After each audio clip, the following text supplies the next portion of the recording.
কষ্ট হচ্ছে? আমার কোনো কষ্ট হচ্ছে না। তোকে আমি এমন অবস্থায় দেখতে পারবো না। তুই ছোঁয়াকে ভুলে যা। যাকে একবার মন থেকে ভালোবাসা যায় তাকে হাজার চেষ্টা করলেও ভোলা যায় না। আমি তাকে কখনোই ভুলতে পারবো না। আমার পক্ষে ছোঁয়াকে ভোলা অসম্ভব। প্রকৃতি কি বলবে বুঝতে পারছে না। প্রকৃতি জানে ভালোবাসার মানুষকে ভোলা সহজ নয়। ভালোবাসার মানুষ যতই কষ্ট দিক, কখনো তাকে শাস্তি দেওয়া যাবে না। তাকে সেখানে ভুলে যাওয়া অসম্ভব। প্রকৃতি নিজের বুদ্ধি খাটিয়ে বলল, তোর জন্য ছোঁয়া ভালো নেই। ছোঁয়া তোর জন্য কষ্ট পাচ্ছে। তুই যত নিজেকে কষ্ট দিবি, ছোঁয়া ততই কষ্ট পাবে। তুই ছোঁয়ার জন্য হলেও নিজেকে পরিবর্তন করার চেষ্টা কর ভাইয়া। আমার জন্য ছোঁয়া কেন কষ্ট পাবে? আমার সমস্ত সুখ ওর নামে লিখে দিয়েছি। তোর যেমন কষ্ট হচ্ছে, ছোঁয়ারও তেমন কষ্ট হচ্ছে। তোর এমন অবস্থার জন্য ছোঁয়া নিজেকে দায়ী করছে। সেজন্য ছোঁয়া নিজের জীবনে এগিয়ে যেতেও পারছে না। তুই যদি নিজের জীবনে এগিয়ে যেতে পারিস, তাহলে ছোঁয়া নিজের জীবনে এগিয়ে যাবে। আমাকে নীতির বাক্য না বলে তোর রুমে যা, অনেক রাত হয়ে গেছে। আমি এখন ঘুমোবো। ঋষি প্রকৃতিকে এক প্রকার টেনে রুম থেকে বের করে দেয়। দুটো ঘুমের মেডিসিনকে ফোনের ওয়ালপেপারে ছোঁয়ার পিক দেখতে দেখতে ঘুমিয়ে পড়ে। এভাবে কেটে যায় 1 মাস। পরিস্থিতি স্বাভাবিক না হলেও সবটাই স্বাভাবিক। ছোঁয়া ভার্সিটিতে আসে না। পরীক্ষার সময় হলে শুধু পরীক্ষা দিবে। ফোনে কথা হয় রেগুলার। ছোঁয়া শ্বশুর শাশুড়ি নিয়ে খুব ভালো আছে। প্রকৃতি, অর্পি আর তিথি পিছনে বসে প্রকৃতি মেসেঞ্জারে আড্ডা দিয়ে যাচ্ছে। স্যারদের নামে যত বাজে কথা আছে সব বলছে। হুট করেই প্রকৃতি উচ্চস্বরে হেসে ফেলে। স্যার প্রকৃতির সামনে এসে দাঁড়ায়। প্রকৃতির সেদিকে খেয়াল নেই। একদিনে ফোন চালিয়ে যাচ্ছে। স্যার প্রকৃতির ফোন কেড়ে নেয়। প্রকৃতি উপরের দিকে তাকিয়ে স্যারকে দেখেই কয়েকটা শুকনো ঢোক গিলে। প্রকৃতি কিছু বলার আগেই পুষ্প স্যার রাগী গলায় বলে ওঠে, ক্লাস শেষে ফোন নিয়ে যাবে, ততক্ষণ ফোনটা আমার কাছে থাকবে। ভার্সিটির সব থেকে রাগী ভয়ঙ্কর স্যার পুষ্প স্যার। পুষ্প স্যার ছাত্রছাত্রীদের আতঙ্কের অপর নাম। গায়ের রং কিছুটা চাপা, যাকে উজ্জ্বল শ্যামবর্ণের অধিকারী বললেও ভুল হবে না। মুখে সব সময় খুঁচা খুঁচা দাড়ি স্টাইল করে রাখে। ভার্সিটিতে একমাত্র অবিবাহিত স্যার উনি। ভার্সিটির রুলসের ব্যাপারে ভীষণ সিরিয়াস। ইনকোর্স পরীক্ষা না দিলে ফেল করিয়ে দেয়। ছাত্রছাত্রী পারে না তাকে পিটাতে। মাঝে মাঝে মন বলে পিটিয়ে ভার্সিটির কৃষ্ণচূড়া গাছের ডালে ঝুলিয়ে রাখতে। ক্লাস শেষে সবাই চলে যায়। প্রকৃতির জন্য ক্যাফেটেরিয়ামে অপেক্ষা করছে তিথি, অর্পি। ধীর পায়ে প্রকৃতি পুষ্প স্যারের সামনে যায়। কাঁপা কাঁপা গলায় বলল, স্যার, আমার ফোনটা দেন, আমি বাসায় যাব। পুষ্প স্যার ছোঁয়ার দিকে না তাকিয়ে বলল, ক্লাসে ফোন ইউজ করা নিষেধ থাকা সত্ত্বেও ইউজ করার কারণ কি? সারাদিন মেসেঞ্জারে মেসেজ আসতেই থাকে। ওয়াল টাইম ফেসবুকে মুখ লুকিয়ে থাকো, তা পরীক্ষার খাতায় প্রমাণ দিচ্ছে। প্রকৃতি জিভ দিয়ে ঠোঁট ভিজিয়ে নেয়। ভয়ে ভয়ে ভেজা বিড়ালের মতো বলল, স্যার, এমন ভুল আর হবে না। প্লিজ আমাকে এবারের জন্য ফোনটা দিয়ে দেন। স্যার প্যান্টের পকেট থেকে প্রকৃতির মোবাইল বের করে মোবাইলে প্রকৃতির হাতে দিবে তার আগে ফোন আবার নিজের কাছে নিয়ে আসে। গম্ভীর কণ্ঠে বলে উঠল, ফোনের পাসওয়ার্ড কি? আমিও দেখি কার সাথে সারাদিন কথা বলো। প্রকৃতির মাথায় বাজ ভেঙে পড়ে। স্যারকে নিয়ে কতই না খারাপ কথা বলেছে। কিভাবে স্যারকে ফোনের পাসওয়ার্ড দিবে? প্রকৃতি আবারও বলে উঠল, স্যার, আমি ফোনের পাসওয়ার্ড ভুলে গেছি, দেন আমি খুলে দিচ্ছি। স্যার মুচকি হেসে বলল, মিথ্যে কথাও গুছিয়ে বলতে পারো না। পাসওয়ার্ড ভুললে তুমি কিভাবে খুলবে? প্রকৃতি জিভায় কামড় দিয়ে, না মানে, আসলে স্যার আমি পাসওয়ার্ড বলতে পারবো না। রাগী গলায় বলল, ফোনের পাসওয়ার্ড বলো, না হলে বলে দিব তুমি ছেলেদের সাথে রিকশায় ঘুরে বেড়াও। প্রকৃতি মিহি কণ্ঠে বলল, স্যার মোবাইল দেন, আমি খুলে দিচ্ছি। তুমি মুখে বলো, আমি খুলছি। কুত্তার বাচ্চা। স্যার মুহূর্তের মাঝে চিৎকার করে প্রকৃতির দিকে অগ্নিদৃষ্টি নিক্ষেপ করেন। হোয়াট? স্যার, আপনাকে বলিনি, ফোনের পাসওয়ার্ড বলেছি। আই নো, তুমি আমাকে বলনি, কিন্তু একজন সুস্থ মানুষের ফোনের পাসওয়ার্ড কখনো এমন হতে পারে না। ক্যাফেটেরিয়ামে এক ধ্যানে বসে আছে প্রকৃতি। তিথি, অর্পি একধারে গল্প করে যাচ্ছে। প্রকৃতির মাথায় ঘুরঘুর করছে কিছুক্ষণ আগের ঘটনা স্মরণ করে। বুকের মাঝে প্রবল স্রোতের ধারা বয়ে যাচ্ছে। রাগে লজ্জায় সুইসাইড করতে ইচ্ছে করছে। তিথি প্রকৃতিকে ধাক্কা দিয়ে বলল, পুষ্প স্যারের কথা ভাবছিস? পুষ্প স্যার তোকে মুরগি বানিয়ে রেখেছিল নাকি? আমরা তোকে মুরগি হতে দেখতে পারলাম না, স্যার মানা করে দিচ্ছে যেতে। আমি ভেবেছিলাম ভিডিও করলে ফেসবুকে ছেড়ে দেবো। তিথির কথায় নাকের ডগায় রাগ উঠে যায়। প্রকৃতি রাগী গলায় বলল, আমি ওই পুষ্পের বাচ্চাকে ছাড়বো না। আমাকে অপমান করা, আমি তাকে নাকানি চুবানি না খাওয়াতে পারলে আমিও প্রকৃতি নয়। আমাকে দেখে মানসিক রোগী মনে হয়? আমার ফোনের পাসওয়ার্ড আমার যা ইচ্ছা তাই দিব, আপনার তাতে কি? পুষ্পা স্যার প্রকৃতির দিকে ঝুঁকে বলল, তোমার গোবর মাথায় এর থেকে ভালো চিন্তা কখনো আসতে পারে আমার ধারণা ভুল প্রমাণিত হলো। তোমাকে মানসিক হসপিটালে নয়, পাগলা কুকুরের মাঝে ছেড়ে দেওয়া হবে। স্যার আপনি কিন্তু আমাকে... পুষ্পা স্যার ভারী গম্ভীর কণ্ঠে বলল, আমাকে নিয়ে মেসেঞ্জার গ্রুপে এত বাজে কথা কিভাবে বলো? তোমার রুচি এতটাই খারাপ তুমি আমাকে রাস্তার গুন্ডার সাথে তুলনা করো? আমি লুচু লম্পট টাইপের স্যার না? একজন শিক্ষককে নিয়ে তোমার ধারণা এতটা নিম্ন? পুষ্পা স্যার এতটাই রেগে আছে বলে বোঝানো যাবে না। নিজের নামে খারাপ কথা কেউ সহ্য করতে পারে না। পুষ্পা স্যার 1 পা 2 পা করে এগিয়ে যাচ্ছে। প্রকৃতি পিছিয়ে যাচ্ছে। সুযোগ বুঝে প্রকৃতি নিজের ফোন স্যারের হাত থেকে কেড়ে নিয়ে দৌড় দেয়। এক দৌড়ে পুষ্পা স্যারের রুম থেকে চলে আসে। অর্পি কাটা খায়ে নুনের ছিটা দেওয়ার জন্য অসহায় কণ্ঠে বলল, তোর ক্লাস পুষ্প স্যার তোকে বদ্ধ ঘরে কিছু করেনি?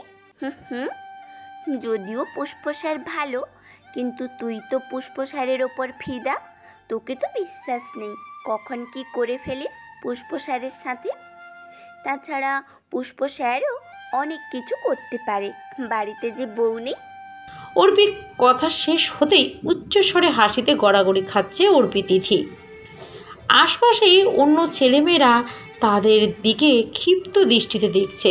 কিছু যায় আসে না অর্পি তিথি। প্রকৃতি বেচারা এবার কান্না করে দেয়। প্রকৃতির কান্না দেখে অর্পি তিথি চিন্তিত হয়ে যায়। তিথি চিন্তিত গলায় বলে, কি হয়েছে, কান্না করছিস কেন? প্রকৃতি ঠোঁট ভিজিয়ে বলল, স্যার সব জেনে গেছে, এখন আমার কি হবে? আমি কিভাবে মুখ দেখাবো? আমি পারবো না স্যারের সামনে যেতে। তিথি টেবিলে টুংটাং শব্দ করে বলল, গুড নিউজ, তার মানে পুষ্প স্যার জানে তুই পুষ্প স্যারকে ভালোবাসিস। যাক বাবা, ভালোই হলো। রাগী গম্ভীর স্যারকে দুলাভাই ডাকতে পারবো। মামা আরও সিঙ্গারা দেন, আর সব বিল প্রকৃতি দেবে। তিথি অর্পি খাবার অর্ডার করে টেবিল ভর্তি করে ফেলে। রাক্ষসের মতো গপাগপ খেয়েই যাচ্ছে। দেখে মনে হচ্ছে বনের ক্ষুধার্ত পশু দীর্ঘদিন খাবারের জন্য অপেক্ষা করেছে। প্রকৃতি তাদের থামতে বললে প্রকৃতির কথা কেউ কর্ণপাতই করছে না। রাক্ষসের মতো খেয়ে যাচ্ছে। একবারও প্রকৃতিকে খাবারের কথা বলছে না। প্রকৃতি মনে মনে বলল, আমি মাঝে মাঝে ভুলেই যাই এরা আমার বান্ধবী, আমাকে রেখে কিভাবে খাচ্ছে। পুরো কথা শোনার কোনো তাগিদই নেই এদের মাঝে। পাশের কাকিমাদের মতো তিল থেকে তাল করা এদের মহান কাজ। যখন এরা কাকিমা হবে তখন পুরো দুনিয়াতে কেউ কথা বলতে পারবে না। খাবার পর্ব শেষে যে যার মতো করে চলে যাচ্ছে। এইখানে থাকলে তাদের বিল দিতে হবে, সেই জন্য কোনো কথা না বলে কেটে পড়েছে। তিথি তো বাচাল টাইপের মেয়ে, কথা না বলে থাকতেই পারে না। ক্যাফেডিয়ামের দ্বারের কাছে এসে নুনের ছিটা দিয়ে গেল। দুষ্টু হাসি দিয়ে বলল, দোস্ত চাপ নিস না, চিল কর চিল, সামনে আরও তোর পকেট খালি করব। কিছু বলার আগেই দৌড়ে তিথি সেখান থেকে চলে যায়। প্রকৃতি খাবারের বিল মিটিয়ে 3 জনের গোষ্ঠী উদ্ধার করতে করতে বাসায় ফিরে। অর্পণা ঋষি ছাদে দাঁড়িয়ে সিগারেট খাচ্ছে। নিকোটিনের ধোঁয়া বাতাসে উড়িয়ে দিচ্ছে। অর্পণ নিকোটিনের ধোঁয়া উড়িয়ে বলল, ঋষি, তুই এভাবে কতদিন থাকবি? বাসা থেকে বের হওয়া বন্ধ করে দিলি কেন? প্রায় 1 মাস হয়ে গেল তুই বাসা থেকে বের হচ্ছিস না। ঋষি মলিন হেসে মিহি কণ্ঠে বলল, বাহিরের জগৎ নিজের কাছে বিষাদময় লাগে। সমস্ত শান্তি হারিয়ে গেছে। বাইরে বের হলেই মনে পড়ে ছোঁয়ার কথা। তার হাতে হাত ধরে রাতের আকাশে তারা দেখেছি। হেঁটে হেঁটে এগিয়ে গেছি দিক থেকে দিগান্তর। সব কিছু পুড়ে পুড়ে আমাকে খায়। বুকের বাঁ পাশে চিনচিন ব্যথা শুরু হয়। ঋষির কাঁধে হাত রেখে বলল, তুই নিজেকে কাজে ব্যস্ত রাখার চেষ্টা কর। কাজে থাকলে নিজেকে মুভ অন করতে পারবি। সেজন্য পুরোদমে লেখাপড়া শুরু করেছে। আমাকে যেভাবেই হোক বিসিএস পরীক্ষায় ভালো ফল করতেই হবে। বাবার পাশে দাঁড়াতে হবে। বাবা অবসরের আগেই আমাকে একটা জব করতে হবে। শুধু বিসিএস এর জন্য বসে থাকলে চলবে না। মাস্টার্স কমপ্লিট করেছিস, কোম্পানিতেও ট্রাই কর, ভালো স্যালারি পাবি, পাশাপাশি প্রিপারেশন নিতে পারবি বিবিএস এর। একদম ঠিক বলেছিস। নিজেকে কাজের মাঝে ব্যস্ত রাখতে হবে। আমাকে মুভ অন করতেই হবে। আমার জন্য না হলেও, আমার মা বাবা বোনের জন্য হলেও আমাকে মুভ অন করতেই হবে। ইন্টারভিউ দিয়ে অফিস থেকে বের হওয়ার পথে ঋষির সাথে ধাক্কা লাগে অজানা কারো। ঋষি কিছু বলার আগে মেয়েটি ঋষিকে কষিয়ে থাপ্পড় বসিয়ে দেয়, চেঁচিয়ে বলল, মেয়ে মানুষ দেখলে গায়ে পড়তে ইচ্ছে করে। তোদের মতো ছেলেদের জন্য আজ আমরা বের হতে পারি না।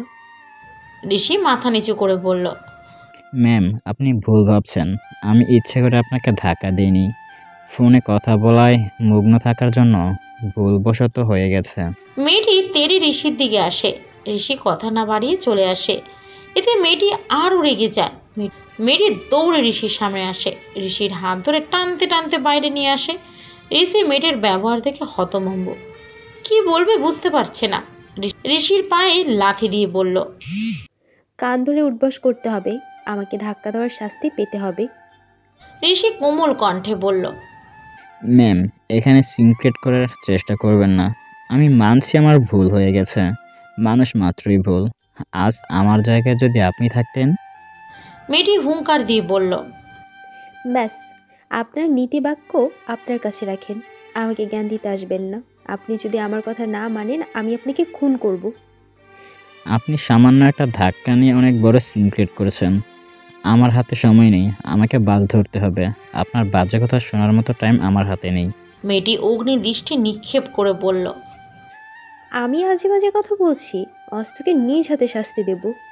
মেয়েটি ঋষিকে মারার জন্য হাত বাড়ালেই ঋষি হাত ধরে মেয়েটিকে ফ্লোরে ফেলে দেয়। কোনো কথা না বলে সেখান থেকে চলে আসে। তিথি প্রকৃতির কাঁধে মাথা রেখে বলল, প্রকৃতি, তোর ক্রাশটা সেই পুষ্প স্যারকে কালো শার্টে অনেক কিউট লাগে। তুই তো অনেক ফর্সা, তোকে পুষ্প স্যারের সাথে যায় না। তুই বরং পুষ্প স্যারকে আমার হাতে তুলে দে। স্যারকে বিয়ে করে এমন পিটানি দেবো ভাবতে পারবি না। অর্পি আর চোখে তিথির দিকে তাকিয়ে বলল, তোর লজ্জা করে না? তুই অন্যের স্বামীর দিকে নজর দিস। প্রকৃতির মুখটা দেখ, একদম ছোট হয়ে গেছে। শিক্ষকদের পেটানোর কথা বলতে পারলি? হুম হুম। অর্পিকে ধাক্কা দিয়ে বলল, তুই এখানে দাদিমাদের মতো কথা বলবি না। প্রকৃতির সামনে কিভাবে হলো? প্রকৃতির সাথে পুষ্প স্যারের বিয়ে হয়নি, আর তুই ওনাকে স্বামী বানিয়ে দিলি। ইনকোর্স না দিলে ফেল করিয়ে দেয়, তাকে না পিটিয়ে তোকে পেটাবো। বিয়ে হতে কতদিন? স্যার প্রকৃতির ভালোবাসা অ্যাকসেপ্ট করেছে, সেখানে আমরা তৃতীয় ব্যক্তি হয়ে কিভাবে থাকবো? প্রকৃতির ধৈর্যর বাঁধ ভেঙে যায়। প্রকৃতি হুঙ্কার দিয়ে বলে ওঠে, দুজনেই মুখ বন্ধ কর। তোদের মুখ থেকে বাজে কথা শুনতে ভালো লাগছে না। স্যারের সাথে আমি কেন প্রেম করতে যাব? আমি শেষে কি না বুড়ো স্যারের সাথে প্রেম করব? তোরাই ওই বুড়ো স্যারের সাথে প্রেম কর, আমি বুড়ো স্যারের সাথে প্রেম করতে পারবো না। তিথি প্রকৃতির পিঠে একটা কিল বসিয়ে দিল। কুত্তা, সেদিন তুই বললি কেন স্যার তোর ভালোবাসা জেনে গেছে, তোকে মেনে নিয়েছে? আমি তোদের কখন বললাম? আমি কি বলেছি স্যার আমার ভালোবাসা মেনে নিয়েছে? তোরাই তো পাশের কাকিমাদের মতো ভেবে নিলি। বুঝিস কম, লুটিয়ে বেড়াচ্ছিস বেশি। আরে ইয়ার চিল চিল, প্যারা নিস না। বড় হলো কিন্তু স্যারটা জোস, ভার্সিটি রুলসের ব্যাপারে অনেক সিরিয়াস। প্রকৃতি মুচকি হেসে বলল, তবে আজ আমি স্যারকে ছাড় দিব না। আজ ক্লাসের মধ্যে বায়ু দূষণ ঘটাবি, বেশি বেশি করে মুলা কিনে খা। স্যারকে ক্লাসে টিকে থাকতে দিব না। আমাকে সেদিন অনেক অপমান করেছে। স্যার ভুলে গেছে এটা স্কুল কলেজ নয়, এটা ভার্সিটি। ভার্সিটির লিডারদের অপমান করলে তার কি ফল হতে পারে এবার দেখাবো। অর্পি বসা থেকে দাঁড়িয়ে বলল, আমি তোদের সাথে নেই। আমি কিছুতেই স্যারকে অপমান করতে পারবো না। আমি তোদের মতো অসভ্য নই। প্রকৃতি আর তিথি একসাথে বলে উঠল, আহা, আমাদের সভ্য অর্পি। বিটিএস লাভার অর্পি কবে থেকে সভ্য জাতিতে পরিণত হলি রে? অর্পি নাকের ডগায় রাগ নিয়ে বলল, তোরা যাই বলিস, বিটিএসদের মতো বর পাওয়ার জন্য হাজার মেয়ে দিনরাত স্বপ্ন দেখে। মনে কর আমিও একজন তাদের মাঝে। কৃষ্ণচূড়া গাছের নিচে চোরের মতো দাঁড়িয়ে আছে প্রকৃতি। অগ্নিদৃষ্টি নিক্ষেপ করে পুষ্পসার অর্কিডে বসে আছে। প্রকৃতি শাস্তি হিসেবে এক পায়ে ভর করে দাঁড়িয়ে আছে। শাস্তি হিসেবে বলতে দেওয়া হয়েছে প্রকৃতি এক পায়ে দাঁড়িয়ে কাঁচকলা খায় চাবিয়ে। পুষ্পসার গম্ভীর মুডে ক্লাসে প্রবেশ করে। ক্লাসে প্রবেশের পরই গম্ভীর রাগী গলায় সবাইকে সাবধান করে। ভারী গলায় বলল, যার ক্লাস করতে ইচ্ছে করবে না সে চলে যেতে পারে। ক্লাসের মাঝে কেউ দুষ্টামি করার চেষ্টা করলে ব্যবহারিকের নাম্বার দিব না, ফেল করিয়ে দিব তাকে। থমথমে পরিবেশে প্রকৃতির নেওয়া সিদ্ধান্ত ব্যর্থ নয়। কোনো রকম শয়তানি না করে মন দিয়ে ক্লাস শুরু করে। মাঝে মাঝে স্যারের সাথে চোখাচোখি হয়। চোখ পড়তেই রক্তবর্ণ চোখে তাকান পুষ্প স্যার। ভয়ে উপরে তাকানোর সাহস হলো না প্রকৃতির। ভয়ে ভয়ে ক্লাস শেষ করে প্রকৃতি 3 বান্ধবী মিলে কৃষ্ণচূড়া গাছের নিচে দাঁড়িয়ে ঝালমুড়ি খাচ্ছে। পুষ্প স্যার ফোনে কথা বলতে বলতে যাচ্ছে। তিথির চোখে পরে পুষ্প স্যারকে। কাছে আসতে তিথি প্রকৃতির হাত ঝাঁকিয়ে দেয়, যার ফলে প্রকৃতির ঝালমুড়ি পুষ্প স্যারের মুখে এসে পড়ে। চোখ খিচে বন্ধ করে ফেলেন। হাত থেকে ফোন মাটিতে পড়ে যায়। তিথি অর্পি সেখান থেকে দৌড়ে পালিয়ে যায়। গাধা প্রকৃতি সেখানেই দাঁড়িয়ে। চোখ মেলে প্রকৃতিকে দেখে রাগের পরিমাণ কয়েক গুণ বেড়ে যায়। গম্ভীর গলায় বলল, তোমার সাহস দেখে আমি হতভম্ব। শিক্ষকদের সাথে ভালো ব্যবহার করতে জানতে না, এখন অপমান করতেও ছাড় দিচ্ছ না। প্রকৃতি কোনো কথা বলতে পারছে না। চোখ তুলে উপরে তাকানোর সাহসটুকু পাচ্ছে না। কয়েকটি শুকনো ঢোক গিরে নিজেকে শান্ত করার চেষ্টা করে। পুষ্প স্যার ফোন তুলে কৃষ্ণচূড়া গাছের গোড়া বাধাই করা অর্কিডে বসে। শাস্তিস্বরূপ এক পায়ে দাঁড়িয়ে থাকতে বলা হয়। প্রকৃতি এদিক ওদিক তাকিয়ে থেকে এক পায়ে দাঁড়িয়ে পড়ে।